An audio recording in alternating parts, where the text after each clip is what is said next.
این نفران هر کدام حامیان فداییان و سپران با اعتماد وطن مادر سابقه‌داران قوای مسلح جمهوری تاجیکستان هستند.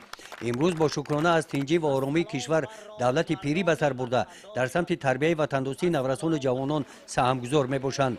با اقدام کمیته اجرایی حزب خلقی دموکراتیک تاجیکستان و شورای سابقه‌داران مهنت بخشیده به 32مین سالگرد روز تأسیس‌یابی قوای مسلح جمهوری تاجیکستان در پیشروی دعوت بهاری جوان پسران و صف قوای مسلح جمهوری تاجیکستان در دهات گلستان ناحیه واسه چاره‌بینی و تنپرور دایر گردیده با اشتراک فعالانه اشان نزد سابقه‌داران جوانان نشان دادند که نسل زمان صاحب استقلال با شجاعت و دلیری قلب سرشار از محبت وطنداری صداقت به وطن مادر آماده هستند که در صفهای قوای مسلح کشور خدمت کرده مرز و بوم وطن مادر را با سر بلند حمایت نمایند.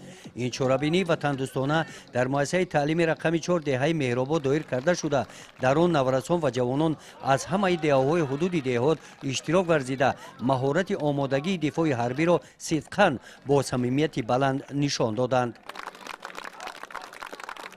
چاره‌بینی با بخش‌های گوناگون قدمزنی نظامی و با سرود قدم زدن، مشق و تمرین بدن، مشق‌های تاکتیکی جالب و پرمضمون گذشت. رفت چاره‌بینی را تماشابینان خوانندگان مؤسسه‌های تعلیمی سابقه‌داران قوای مسلح با ذوق بلند تماشا کرده در اجرای مشق‌های حربی به حرکت و زیرکی و چست و چالاکی جوانان آفرین خواندند. قسمت دیگری چاره‌بینی با اشتراک سابقه‌داران در تالار مجلسگاه مکتب دایر گردید. اینجا مکتبیان برنامه جالبی کنسرتی را ترنمگری دستاوردهای دوران صاحب استقلالی کشور محبوبمان را با قرائت شعرهای وطندوستانه نمایش دادند. در قسمت جنبستی چاره‌بینی در چنین محیطی دانه بهترین دسته‌های اشتراکی آزمون وطن پرور با سپاسنامه‌ها قدر کرده شدند.